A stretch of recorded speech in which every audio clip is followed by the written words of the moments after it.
Piątek, piąteczek, piątunio. Witamy serdecznie. Z tej strony Mateusz Lech oraz Paweł Jeżowski. Kto pracuje 5 dni w tygodniu, to już odlicza godziny do weekendu.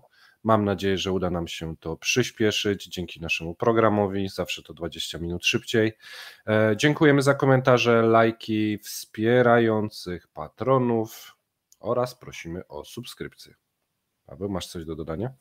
Niektórzy pracują 7 dni w tygodniu i pozdrawiam tych, co pracują w sobotę, a tych, co się przez cały tydzień i jeszcze przez weekend nie pozdrawiam. Słuchajcie, zaczynamy tym razem nie od pogody. Pogoda będzie na koniec po wczorajszym głosowaniu, a zaczynamy od kącika walutowego. Jeżeli chodzi o rosyjskie dewizy na moskiewskim parkiecie, no to mamy minimalnie spadki i mamy w tym momencie dolara, słuchajcie, poniżej 97. No więc dosyć dobra w piątek informacja. W przypadku juana i euro nie ma takich dobrych informacji, a w przypadku ropy, no prawdopodobnie będziemy mieli zwyżki dzisiaj. Dlaczego? Dlatego, że Brent się umocniło wczoraj, a mamy pewne opóźnienie. No i przechodzimy do pierwszych informacji. Mamy informacje z wczoraj. Wczoraj się odbyło orędzie prezydenta Stanów Zjednoczonych Joe Bidena. W orędziu do narodu powiedział, że zwróci się do Kongresu o dodatkowe fundusze na pomoc Ukrainie i Izraelowi. Chciałem zauważyć tutaj, że często ta pomoc zagraniczna, zewnętrzna w tym momencie jest łączona.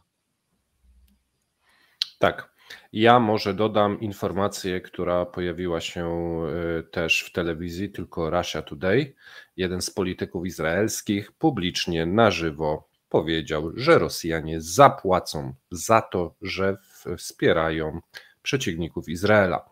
Jeżeli ktoś by chciał zobaczyć film, zapraszam na mój Twitter, gdyż tu najprawdopodobniej by go nam zbanowali. Natomiast grupa Egmont zawiesza członkostwo Rosfin Monitoringu w Stowarzyszeniu Światowych Jednostek Monitoringu Finansowego. I to jest bardzo ważna informacja, bo pokazuje, że w tym momencie Rosja jest wykluczona z krajów, które przeciwdziałają praniu pieniędzy. Więc dosyć taka dla rynków międzynarodowych niepokojąca informacja, jeżeli ktoś jeszcze chciałby inwestować w Rosji, i jest to śledzone przez również kraje azjatyckie. Mamy informację z Komitetu Śledczego Rosji. Pan przewodniczący Bastrykin wezwał do pozbawienia migrantów rosyjskiego obywatelstwa, jeśli odmówią wzięcia udziału w operacji specjalnej wojennej w Ukrainie. No, na grubo jadą. Międzynarodowa korporacja wydobywająca diamenty De Beers wezwała kraje G7 do omówienia planów zakazu importu rosyjskich diamentów z rządami i firmami kluczowych krajów zaangażowanych w wydobycie i przetwarzanie kamieni szlachetnych. A słuchajcie, tylko mały szczegół różnił w tym momencie samolot pasażerski Boeing 737 od katastrofy, ponieważ samolot wylądował na lotnisku nowosybirsku jedynie z jednym włączonym silnikiem. Do zdarzenia doszło dzisiaj rano. Więc niebezpiecznie. W przyszłym roku natomiast władze przeznaczą 1,8 miliarda rubli na wsparcie początkujących biznesów, czyli o prawie 60% mniej niż planowano w 2023 roku. No to duża obcinka, co? 60%. Tak, tam jeżeli chodzi o małe i średnie przedsiębiorstwa, to nie tylko jest wsparcie tych początkujących biznesów, ale również mniej pieniędzy dla średniego, tam były różnego rodzaju do tej pory, jak w każdym kraju dotacje, wszystko jest cięte. Tak? Jeżeli chodzi o mały i średni biznes, to cięcia są rzędu 20 paru procent, a jeżeli chodzi właśnie o ten początkujący i te startupy, to mamy 60% mniej dotacji i pieniędzy. Natomiast Rosja cały czas poszukuje tutaj dodatkowych funduszy. No i już niedługo reklama wina i produkcja wina będzie dozwolona na billboardach. Takie poprawki do ustawy o reklamie poparł rząd. W tym momencie czekamy na jakieś mocniejsze alkohole, czy one również będą mogły być reklamowane. Natomiast Ministerstwo Finansów i Federalna Służba Podatkowa zaproponowały zaostrzenie kary za zaniżanie podstawy opodatkowania, czyli golimy. No, szukamy. Tak. A patriarcha Cyryl apeluje o wsparcie ukraińskiej cerkwi prawosławnej w obliczu planów Ukrainy dotyczącej jego delegalizacji. I tu mała uwaga, bo piszecie, że to jest pomyłka. Nie, to nie jest pomyłka. Rosyjska cerkiew prawosławna działająca w Ukrainie nazywa się Ukraińska Cerkiew Prawosławna. Niektórzy dodają patriarchatu moskiewskiego, natomiast taka jest oficjalna nazwa. A my przechodzimy do tytułowego punktu, czyli dzieci do fabryk. Ty opowiadasz, czy ja? Ty, no napisałeś, opowiedz. Dobrze. Ja będę się oburzał, bo mnie to oburza. Będziesz się oburzał. Słuchajcie, no mówiąc szczerze, dosyć grubo. Co się wydarzyło? Pojawiła się poprawka skierowana przez posłów Dumy Tatarstanu do Kodeksu Pracy Federacji Rosyjskiej, która umożliwia dzieciom, a dokładnie nieletnim od 16 do 18 lat, pracę w szkodliwych i niebezpiecznych warunkach i branżach. Posłowie powołują się na fakt, że w obecnej sytuacji i w warunkach substytucji importu konieczne jest szybsze szkolenie personelu i wdrażanie ich do fabryk. Inicjatywę Tatarstanu poparły już pozostałe regiony. Jarosław Niłow, przewodniczący Komisji Pracy Dumy Państwowej, popiera pracę nastolatków w przedsiębiorstwach zbrojeniowych. No i tutaj są dosyć bulwersujące, przynajmniej dla mnie, wypowiedzi pana Jarosława. A co on mówi? Praca jest bardziej nieszkodliwa niż bycie na ulicy. To jest potrzeba czasu. Dziś studenci bez stażu na rynku pracy nie są tak poszukiwani jak ci, którzy zdobywają praktykę podczas studiów. Do tego dochodzą potężne braki kadrowe. Tutaj mam pytanie do pana Jarosława, czy praca w fabrykach to jest to zdobywanie według niego stażu pracy? Być może tak. Ale warunki szkodliwe, zakłady produkujące broń, to jest jakiś hardcore.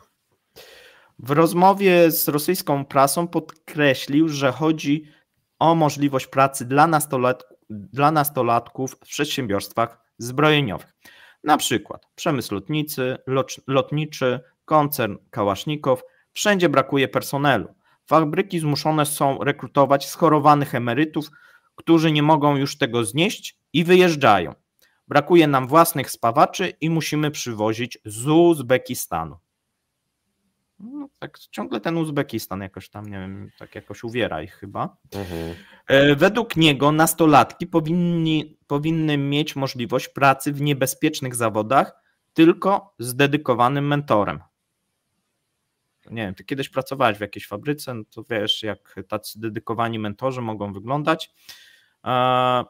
Jest to, myślę, że równie szkodliwy pomysł jak ten pierwotny. Zwłaszcza rosyjscy mentorzy, tacy po 40, zdezelowani mentorzy, nie? No to wiesz. No to tak będą. No dla mnie to jest jakiś fatalny pomysł, natomiast no to już pokazuje, w którym właśnie jaka jest sytuacja w Rosji, w którym miejscu jesteśmy, jeżeli dzieci wysyła się do fabryk, które produkują broń, czyli na przykład karabiny Kałasznikow. Obecnie na przeszkodzie, słuchajcie, stoi artykuł Kodeksu Pracy i to właśnie posłowie zamierzają zmienić. A dokładnie chodzi o artykuł 265 Kodeksu Pracy Federacji Rosyjskiej, który nadal zabrania zatrudniania nieletnich w pracy w szkodliwych warunkach lub niebezpiecznych, a także pracy pod ziemią oraz miejscach, w których może to zaszkodzić czyli do kopalni i rozwojowi moralnemu. No do kopalni też, no bo oni z nią są wszystko. Huty, tak? Kopalnia. No, huty, kopalnie, tam wszędzie, gdzie brakuje, no to taki 16-latek to idealnie się będzie nadawał. A później wiesz, przez 3 lata, a później 18 do wojska. No potem już ma odpowiedni staż, tak, i doświadczenie, no to może się, wiesz, na przykład samochodem jeździ, nauczy jeździć, no to kierowcą może być na tym froncie. Właściwa Komisja Rady Ustawodawczej zaproponowała sfinalizowanie projektu i przedłożenie go Dumie Państwowej. No wydaje się, słuchajcie, że to jest klepnięte, tak? Nic nie stoi na przeszkodzie, żeby... Zwłaszcza, że te rozmowy trwają od kilku miesięcy, nie? Bo już wcześniej o tym informowaliśmy, że plany są, a teraz... Tak, a jeszcze jest pomysł, słuchaj, o tym tutaj nie piszemy, ale jakiś czas temu był pomysł i być może go znowuż odkurzą, żeby zmniejszyć, i on jest w ogóle już taki jeszcze bardziej hardkorowy, żeby zmniejszyć wiek, o których mogą pracować dzieci. I zgadnij, jakie tam ta najniższa bariera wieku była proponowana do tej pory. Myślę, że będzie jakiś test, że jak utrzymam młotek w ręce, to może. No coś w tym stylu. 12 lat, słuchajcie. 12 lat. No tu mówimy oczywiście, że te 12 lat w przypadku nie warunków szkodliwych, no ale być może jeżeli teraz przepchną to może w następnym kroku zrobią, żeby dzieci, nie wiem, 13-14-letnie pracowały również. Straszne. Mówiąc szczerze, strasznie to wygląda, strasznie to brzmi, ale to jest Rosja. Tak. Słuchajcie, dzieci do fabryk to też nie na boiska, nie będą ćwiczyć, nie będą sportowcami, a ci sportowcy, którzy są, uciekają z kraju. I Putin chce to zablokować.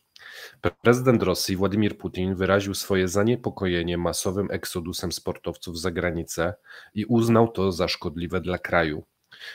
Podkreślił potrzebę stworzenia odpowiednich ram prawnych i gwarancji zarówno dla państwa, jak i samych sportowców oraz ich do otoczenia. Zapowiedział, że Ministerstwo Sportu i federacje powinny bardziej zaangażować się w rozwiązanie tego problemu. No to chyba jakaś żelazna kurtyna na sportowców za 3, 2, 1. We wrześniu wiceminister sportu Aleksiej Morozow ogłosił masowe transfery rosyjskich sportowców do zagranicznych drużyn. Ministerstwo Sportu postuluje, aby sportowcy, którzy opuścili reprezentację Rosji, zwrócili środki za wydanie na ich treningi. No i to jest kolejny taki element zacieśnienia tej nowej żelaznej kurtyny, nie wiem jak to nazwać.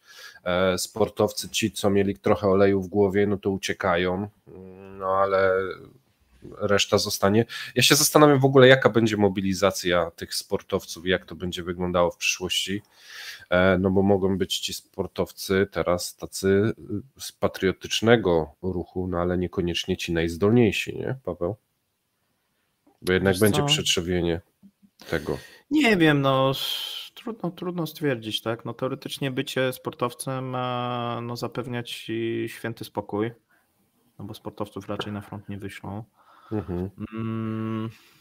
Trochę, wiesz, niepokoi mnie ta postawa MKOL-u i tych wszystkich światowych, skorumpowanych, no nie wiem jakich... No tak, MKOL wprowadził wyjątek dla sportowców rosyjskich, którzy mają status neutralny i nie są powiązani z operacjami wojskowymi, czyli poniekąd...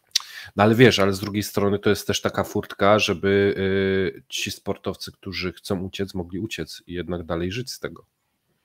No to niech uciekają. Mieli czas, mieli szansę, mogli już dawno wyjechać z tej Rosji, nikt ich tam nie zmuszał i nie przymuszał. No tak. To też prawda. Część wyjechała, tak, część wyjechała, co niektórzy zmienili też obywatelstwo, wyparli się powiedzmy tego rosyjskiego i ja nie mówię, że mają się wypierać, natomiast mają możliwość często wyjazdu. No cóż. Ci, co wyjechali, uważam, że mogliby startować, natomiast ci, co zostali, absolutnie nie. Tak jest moje zdanie. Tak. No jeżeli ktoś wyjechał i powiedzmy nie potępia, bo tam też były takie propozycje, żeby potępili reżim i wtedy, jeżeli by potępili, mogliby faktycznie startować pod flagą jakąś tam neutralną, chociaż no to też jest powiedzmy naciągane, no ale prędzej no bo nie mają w tym momencie państwa, no jest jakiś to sens, natomiast no udawanie, że startuje się pod flagą jakąś neutralną, ale tak naprawdę później się dostaje medal pod od rosyjską, Putina. tak, i potem się dostaje jakieś ordery od Putina, no to jest moim zdaniem słabe. A my przejdziemy sobie, słuchajcie, do następnej informacji i o tym mówiliśmy, że coś takiego nastąpi. Ja o tym mówiłem, że jest to, wydaje się, że spóźnione działanie. A o co chodzi? Banki zakręcają nagle kurek kredytowy. Na tle działań banku centralnego banki rosyjskie zaostrzyły podejście do potencjalnych kredytobiorców. We wrześniu odrzuciły 63% wniosków o kredyty gotówkowe, a na początku października ponad 80%. W pierwszej połowie października wskaźnik akceptacji kredytów gotówkowych spadł zaledwie do 19%, co jest najniższą wartością od początku roku. Słucham? No grubo, nie? Co 5. osoba dostaje kredyt, a 4, wiesz, nie. No wiesz co, nie mają wyboru, ale i tak wydaje się, czy ta akcja nie jest za spóźniona. Natomiast chyba ten spadek poziomu zatwierdzania kredytów będzie trendem długoterminowym. No tutaj rosyjscy ekonomiści się widziałem, że mocno to wspierają, bo część twierdzi, że powrócimy w przyszłym roku znowuż do tych akcji kredytowych, natomiast no mi się wydaje, że przy tak wysokich stopach no trudno będzie i z drugiej strony przy tak wysokich stopach no będziemy mieli cały czas wzrost tych utraconych kredytów, a więc udzielanie następnych kredytów, no nie wiem, czy to jest dobry kierunek, a więc raczej bym się skłaniał ku temu, że ten spadek tych kredytów i te zwiększone odmowy no będą długoterminowe, co oczywiście no tworzy też problemy dla banków, no bo z czego one w tym momencie mają żyć. Jeżeli się okaże, że ten trend z kredytów konsumpcyjnych również pojawi się, a moim zdaniem się pojawi, na kredytach hipotecznych, no to będziemy mieli sytuację taką, że banki zostaną z dosyć już dużą ilością kredytów straconych i zarówno konsumpcyjnych, jak i hipotecznych i z małymi możliwościami udzielania następnych kredytów, żeby nie wpaść w tą spiralę, tak, zadłużenia. Właśnie chciałem a i tak być może już jest za późno. Ja właśnie chciałem powiedzieć, jak dobrze pamiętasz, mówiliśmy, że przeciętny Rosjanin ma około 5 kredytów, z czego ostatnie 3 są jakieś konsolidacyjne, coś tam, żeby spłacać poprzednie i w tym momencie jest stop. I nie będzie można konsolidować tych kredytów, żeby zmniejszyć ratę, a wydłużyć okres, po prostu jest stop. Czyli wszyscy ci, którzy mieli problemy ze spłacalnością kredytów już teraz, o czym opowiadaliśmy kilkukrotnie, idą do banku, chcą to skonsolidować, bo nie dają rady i odchodzą. 4 na 5 nie dostanie rozwiązania. No chyba, że zapłacą tą łapówkę, to może dostaną, natomiast no to wiesz, to trochę taka piramida finansowa była, czyli wiesz, brałeś kredyt, brałeś następny kredyt, żeby spłacić poprzedni kredyt, brałeś następny i tak powiedzmy przez jakiś okres mogłeś funkcjonować, natomiast no w tym momencie bank centralny spóźniony, to są duże błędy banku centralnego, nakazał i zaostrzył podejście do kredytobiorców, zrobił to, zobacz, no dosyć późno jednak, wrzesień, październik. Oni tam mówili wcześniej, ale to takie było trochę głaskanie tych banków. Natomiast tutaj eksperci podają, że te fundamentalne czynniki to jest wysokie zadłużenie ludności, zaostrzające się regulacje, wysoka inflacja i rosnące stopy procentowe, bo tutaj zwróćmy uwagę, że te stopy procentowe prawdopodobnie i w tym roku, i w przyszłym roku zostaną utrzymane na wysokim poziomie, co będzie powodować, że no będzie ludziom trudno spłacać te kredyty już istniejące. Tak, i Bartek, tutaj odpowiedź dla Ciebie, tak, kara za niespłacone kredyty na front jest to jedno z wyjść, żeby ewentualnie uciec. I tu mamy jeszcze jedno pytanie, mówimy o kredytach czy mikrokredytach, mówimy o obu tych rodzajach pożyczek, bo oba rodzaje tych pożyczek omawialiśmy w naszych programach, można sobie to odszukać, to będą te zielone programy, komentarz dnia, czy jak to tam się nazywało wtedy, więc można sobie to odszukać. Mówiliśmy dokładnie, co nastąpi i właśnie to następuje. Słuchajcie, przejdźmy do następnej informacji. Katar podpisał umowy z Europą na 30 lat dostaw gazu. Katar zawarł 2 znaczące i długoterminowe umowy na dostawy skroplonego gazu ziemnego LNG do krajów Unii Europejskiej. Te umowy pozwolą na zastąpienie części importu gazu z Rosji, co stanowi ważny krok w dywersyfikacji źródeł dostaw energii do Unii Europejskiej. Pierwsza umowa została podpisana przez Qatar Energy i firmę Shell, a druga przez Qatar Energy i Total Energies. W ramach tych umów Katar zobowiązał się dostarczyć łącznie 7 milionów ton LNG rocznie, co odpowiada około 10 miliardów metrów sześciennych gazu i jest to równowartość 6,5% gazu, który był dostarczany przez Gazprom do krajów Unii Europejskiej przed inwazją Rosji na Ukrainę. Kraje europejskie postanowiły ograniczyć swoje zależności od dostaw rosyjskiego gazu i nie planują przywracania handlu energetycznego z Rosją nawet po zakończeniu konfliktu w Ukrainie. Nowe umowy długoterminowe z Katarem mają na celu wzmocnienie bezpieczeństwa energetycznego Unii Europejskiej i zmniejszenie zależności od rosyjskich dostaw. No i to jest jedna z ważniejszych informacji. 30-letnie umowy, 3 dekady i utrata 10% rynku europejskiego na 3 dekady przez Gazprom, bez względu na to, co się wydarzy. W ciągu ostatnich lat kraje Unii Europejskiej dążyły do dywersyfikacji swoich źródeł dostaw gazu i zwiększenia inwestycji w energię odnawialną, co jest zgodne z celami zielonej transformacji, jednak spalanie gazu nadal będzie potrzebne w przewidywalnej przyszłości jako alternatywa do odnawialnych źródeł energii, zwłaszcza w miarę poprawy infrastruktury energetycznej. O potrzebach energetycznych Europy i świata do roku 2050 mówiliśmy w poprzednim sobotnim CEP-ie Global, tym niebieskim, do którego odsyłam, gdyż tam było dosyć dużo ciekawych statystyk.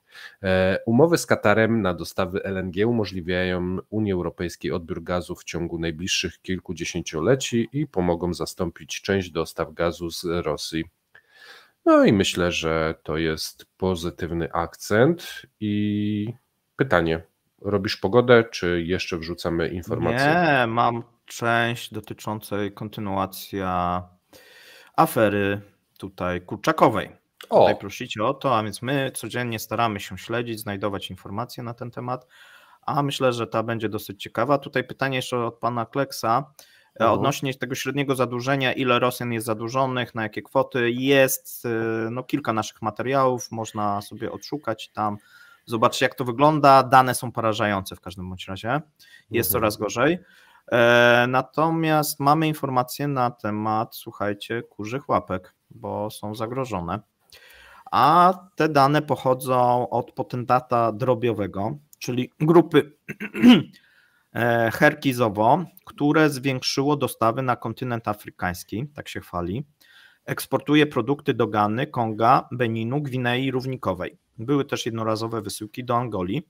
Według producenta wielkość eksportu w 2022 roku przekroczyła 100 tysięcy ton. W tym roku wolumeny te wzrosną o ponad 10%.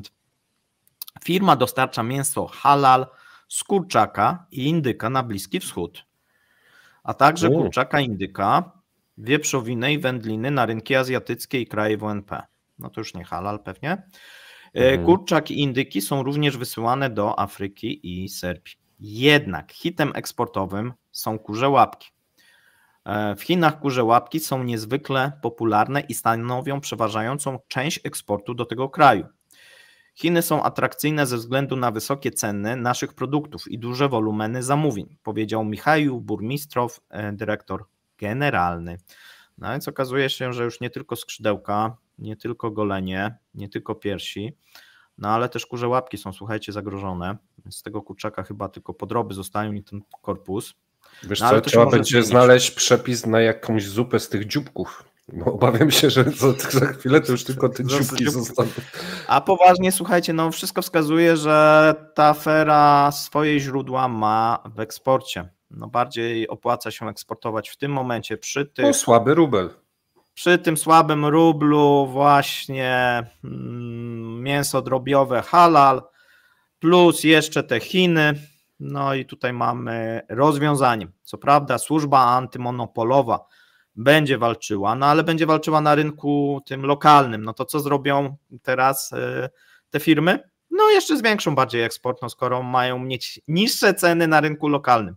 Brawo Rosjanie, tak trzymać. Będziemy mieli braki niedługo drobiu już powszechne. A na sam koniec ja mam dla Was niespodziankę. Zapraszamy na 17 na komentarz dnia. Jestem dumny z miniaturki, jaką zrobiłem. Spójrzcie. Będzie na pewno ciekawy materiał. Myśmy go już nagrali. Emisja dzisiaj o godzinie 17. Serdecznie zapraszamy, a na dzisiaj dziękuję serdecznie. Będzie oczywiście o ropie. Tak, będzie o ropie. Do widzenia. Do widzenia. Miłego dnia, trzymajcie się, cześć.